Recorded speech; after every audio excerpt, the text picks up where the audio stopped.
حضرت لقمان حکیم نے اپنے بیٹے کو کہا 3 نصیحتیں تجھے کرنے لگا ہوں، یہ 3000 نصیحتوں کا خلاصہ ہے، اور ان میں بھی 2 کو یاد رکھنا، 1 کو بھول جانا۔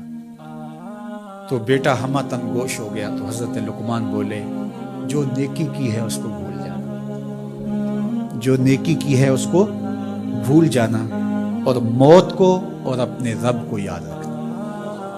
یہ میری ساری نصیحتوں کا خلاصہ ہے۔ جو نیکی کی ہے وہ بھول جانا، چاہے وہ کسی شخص کے ساتھ کی ہے، چاہے وہ نیکی عبادت کی صورت میں ہے، چاہے وہ ریاضت کی شکل میں ہے، خدمت انسانی ہے، کسی رشتہ دار کے ساتھ نیکی کی ہے، تو کہا بھول جانا جس طرح کی ہوئی نہیں ہے۔ حضرت معاذ بن جبل رضی اللہ تعالیٰ عنہ حضور کے روضہ انور کے سامنے بیٹھ کے رو رہے تھے۔ حضرت عمر گزرے تو پوچھا اے معاذ کیوں رو رہے ہو؟ کہا صاحب مزار کا ایک فرمان یاد آیا جس نے رلا دیا۔ کہا وہ کیا فرمان ہے؟ کہا ایک دن حضور نے کہا تھا ادنا سی ریا بھی شرک ہے، تھوڑی سی ریاکاری بھی شرک ہے۔ اللہ صرف اس عمل کو قبول کرتا ہے جو محض اس کے لیے کیا جائے۔ تو نیکی خالص اللہ کے لیے کریں گے تو قابل قبول ہے۔ اللہ تعالیٰ غیرت والا ہے، وہ کسی اور کو اپنے ساتھ شریک ہونا پسند نہیں کرتا۔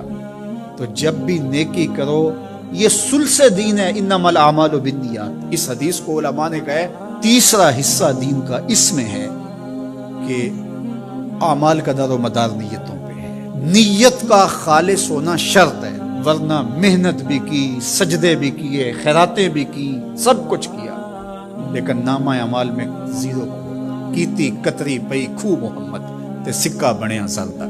تو ریاء سے بچنے کی تلقین کی گئی۔ حضرت لقمان حکیم نے کہا جو نیکی کی ہے اس کو بھلا دینا، اللہ کو اور اپنی آخرت کو کبھی فراموش نہ کرنا۔ جب آخرت مستحضر رہتی ہے، ہر وقت بندہ خیال میں رہتا ہے کہ میں اللہ کے حضور پیش ہونا ہے، ایک میدان لگنا ہے، وہاں ترازو گڑے گا، اعمال تولے جائیں گے، تو خود بخود اپنا محاسبہ کرتا رہتا ہے۔ یہاں وہ کچہری خرید سکتا ہے، عدالتیں خریدی جا سکتی ہیں، تھانے یہاں بک جاتے ہیں، یہاں منصف بک جاتے ہیں، لیکن وہاں اللہ کی پولیس نہیں بکے گی، وہاں کے تفتیشی نہیں بکیں گے، وہاں کے تھانے، وہاں کی کچہریاں نہیں بکیں گی، وہاں ترازو پورا وزن تولے گا۔ یوم تبلی السرائر فما له من قوت ولا ناصر۔ فرما جس دن راز کھول دیے جائیں گے، کوئی کسی کی مدد نہیں کر پائے گا، اور نہ کوئی طاقت سے اپنے عیب کھلنے سے روک سکے گا۔ تو جب مستحضر ہوگا کہ میں اللہ کے حضور پیش ہونا ہے، ایک کچہری لگنی ہے، ایک عدالت لگنی ہے۔ آج مکار آدمی، جھوٹ آدمی، خائن آدمی، بد کردار آدمی بچ کے نکل جاتا ہے، عدالتوں کو چکمے دے جاتے ہیں لوگ، عدالتیں خرید لیتے ہیں، دھمکا لیتے ہیں، سب کچھ ہو جاتا ہے اس دنیا میں۔ طاقتور کی کوئی بات نہیں کرتا، کمزور پھٹے چڑھا دیے جاتے ہیں، لیکن ایک عدالت ایسی لگنے والی ہے جہاں انصاف ہوگا، جہاں عدل ہوگا۔ تو اس لیے کہا کبھی اس کو فراموش نہیں کرنا، اور دوسرا اپنے رب سے کبھی بھی غافل نہیں ہونا۔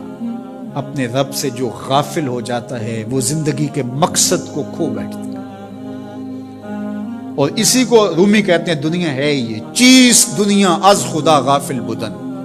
دنیا کیا ہے؟ کہا سونے چاندی ہیرے جواہرات کا نام دنیا نہیں ہے، خدا سے غافل ہو جانے کا نام دنیا ہے۔ تو اس لیے اللہ کے ذکر سے، اس کی یاد سے، اس سے کبھی بھی غافل نہیں ہونا چاہیے۔ اور اگر کوئی اس سے غافل ہو گیا تو سن لو وَلَا تَكُونُوا كَالَّذِينَ نَسُوا اللَّهَ فَأَنسَاهُمْ أَنفُسَهُمْ أُولَٰئِكَ هُمُ الْفَاسِقُونَ۔ کہا ان لوگوں کی طرح نہ ہو جانا جو خدا سے غافل ہو گئے۔ تو جب وہ خدا سے غافل ہو گئے، اللہ نے انہیں ان کی ذاتوں سے بے خبر کر دیا۔ کسی نے کہا اقبال سے کہ تو نے خود ہی کا سبق کہاں سے لیا تھا؟ کہا قرآن کی